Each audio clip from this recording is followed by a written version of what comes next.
안녕하세요 여러분, 저는 한국수자원조사기술원 김수홍입니다.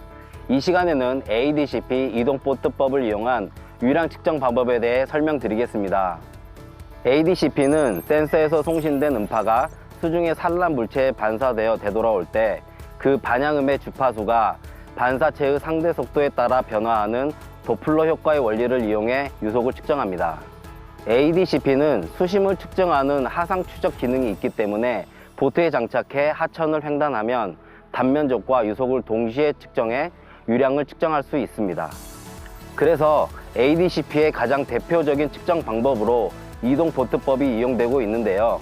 지금부터 ADCP의 유량 측정의 원리와 이동보트법 이용 시 장비의 운용, 설정 방법, 그리고 실제 측정 방법까지 자세히 알아보도록 하겠습니다.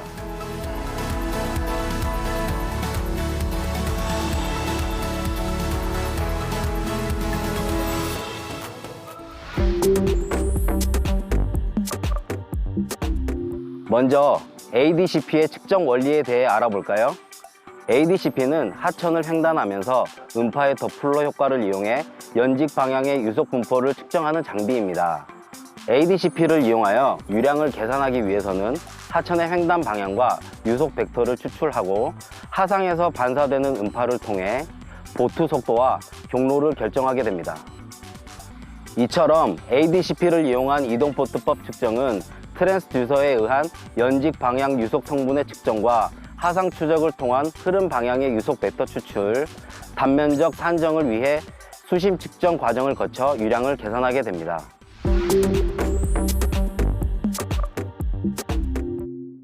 일반적으로 ADCP를 이용한 측정 방법은 센서를 장착한 플랫폼의 이동 방법에 따라 보트법, 횡측서법, 그리고 줄끌기법으로 분류합니다.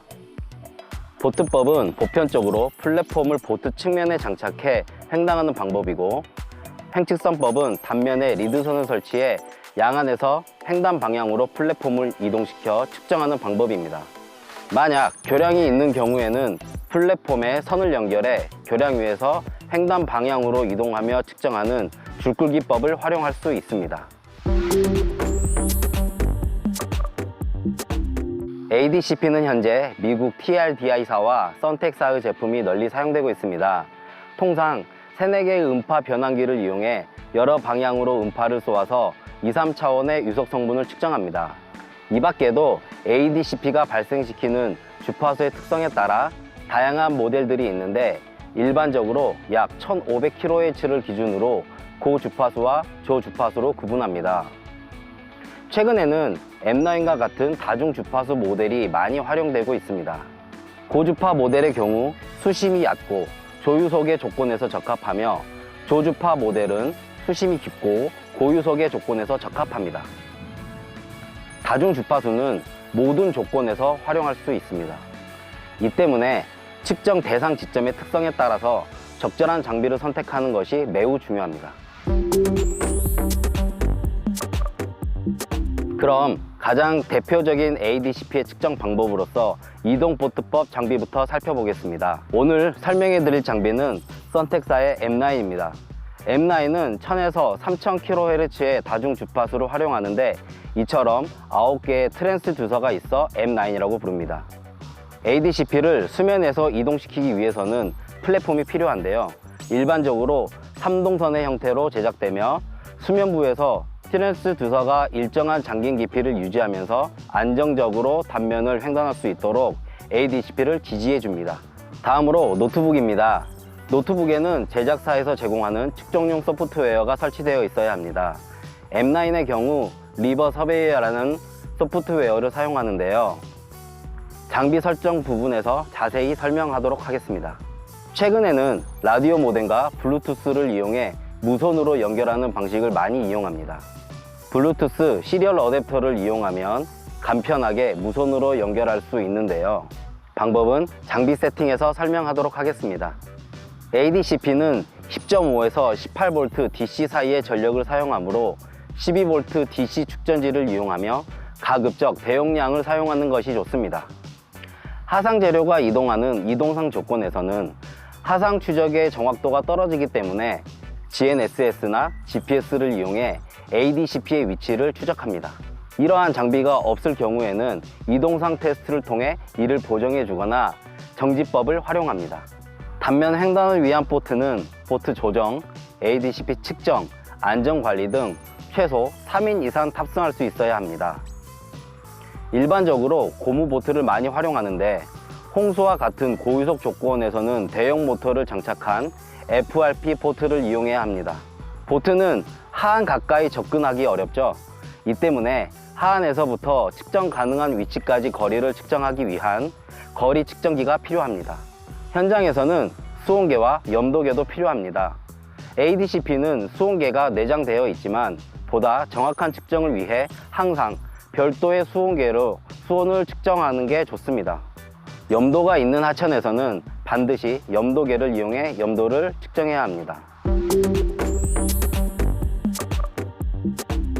그럼 이제 본격적으로 ADCP를 이용한 이동보트법 측정에 대해서 알아보겠습니다. 보트법은 ADCP를 이동보트에 장착해 하천을 횡단 이동하면서 측정한 유속과 이동거리, 수심으로 유량을 계산하는 측정 방법입니다.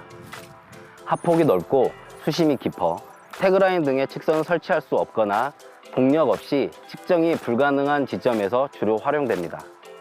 ADCP를 이동보트에 장착해 인접 위치에서 측정을 실시하기 때문에 블루투스를 이용한 무선 측정은 물론 데이터 케이블을 이용한 유선 측정도 가능합니다. 보트, 선회기와 같은 다양한 장비가 쓰이는 측정법으로 원활한 측정을 위해서는 측정 위치 인근까지 차량이 접근이 용이한 곳을 선택해야 합니다. 또 최대 15마력 선회기를 사용으로 평균 선회기 최대 속력은 40km/h까지 가능하지만 안정적인 유량 측정을 위해 최대 유속 3m/s 이하의 하강 수위에 한해 측정을 실시하는 것이 좋습니다. 측정 기준은 다른 ADCP 측정 방법과 마찬가지로 표준 편차가 5% 이내이면 4회 측정, 5% 이상이면 8회 측정합니다. 장비와 복장입니다. ADCP M9, 블루투스 장비, GNSS 장비, 노트북과 같은 측정 장비와 4, 5인승용 보트가 필요합니다. 또 안전모, 구명조끼, 구명환, 구명로프와 같은 안전장비도 갖춰야 합니다.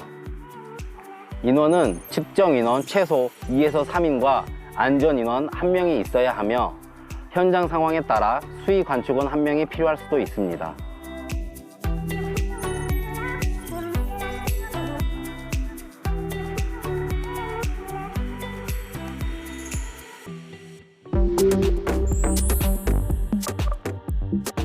이번에는 ADCP 장비를 세팅해 보겠습니다. 우리 기술원에서는 안정적인 ADCP 측정을 위해 자체적으로 제작한 블루투스 셋탑박스를 이용하고 있습니다. 빨간색 스위치는 M9, 파란색 스위치는 블루투스 전원입니다.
이제 보트의 장비를 세팅해 보겠습니다.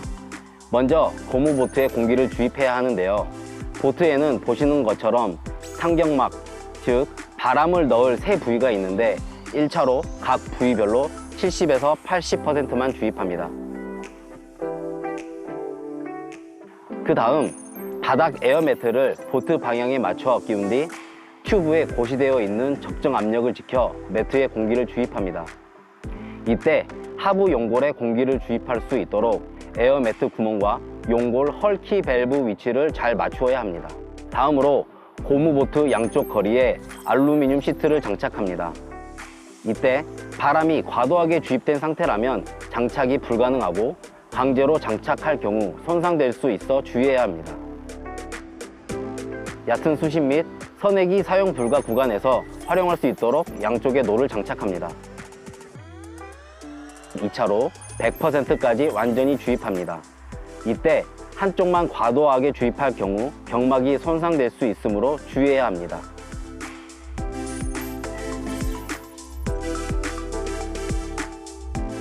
하부 용골에 적정 압력을 지켜 공기를 주입합니다. 이제 공기를 주입한 고무보트를 선착장으로 옮긴 다음 고무보트에 트랜섬 패드의 좌우 균형을 잘 맞춰 선회기를 장착합니다. 연료 탱크에 연료 커넥터를 연결한 뒤 이를 선회기에 연결하는데, 이때 연료에 첨가되는 엔진 오일은 선회기용이나 이사이클 엔진 오일만 사용해야 합니다. 휘발유 50대 엔진 오일 1로 조합된 연료를 잘 섞어준 뒤 연료 커넥터 손펌프를 펌프질하여 연료를 충전합니다. 만약 연료 탱크에 가스가 가득 찰 경우 연료 탱크 상단의 밸브를 열어 가스를 배출시켜 주는 것이 좋습니다. 선탑자는 무조건 보트 운전자로 지정하고 나머지 인원이 ADCP 측정 장비를 연결하고 고정합니다. 탑승 인원 전원은 안전모, 구명조끼, 구명환, 구명로프와 같은 해상 안전용품을 착용 또는 비치합니다. 수심이 확보되는 곳에서 선회기의 고정 장치를 풀고 딸깍 소리가 날 때까지 천천히 하강시켜 고정합니다. 선회기와 보트 운전자의 안전 클립을 연결합니다. 선회기 시동 로프를 2에서 3회 이상 당겨 시동을 겁니다. 측정 장소로 이동하여 측정을 시작합니다. 측정에 앞서 ADCP 시스템을 테스트하고 고정하는 과정을 거쳐야 합니다.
측정을 하기 위한 모든 준비가 끝났습니다.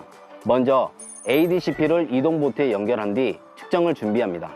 이때 수위 관측원은 시작 수위를 촬영해 둡니다. 다음으로 시작 지점의 엣지 거리를 확인하는데, 이때 측정 시작 전 핑잉 유지 상태에서 편도 1회 정도 사전 횡단하여 유효셀이 2개 이상 나오는 양안을 엣지 구간으로 설정하는 게 측정에 용이합니다. 또 외삼 영역 유량 산정을 위한 데이터 수집 차원에서 측정 시작 시 10초간 고정 위치에서 샘플을 수집합니다. 이후 보트의 이동 속도를 유속의 50% 이하로 유지하며 측정을 시작합니다.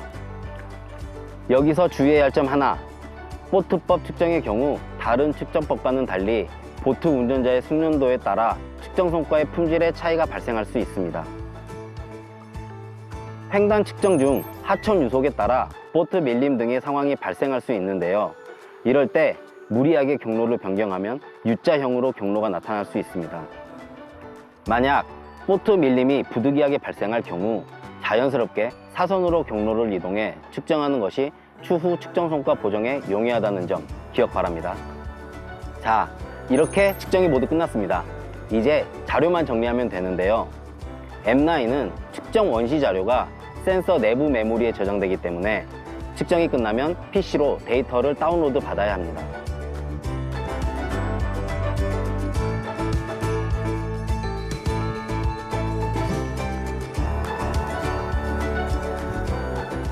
어떠세요? 도움 많이 되셨나요? 이상으로 ADCP를 이용한 보트법 측정을 모두 마치겠습니다. 함께 해주셔서 감사합니다.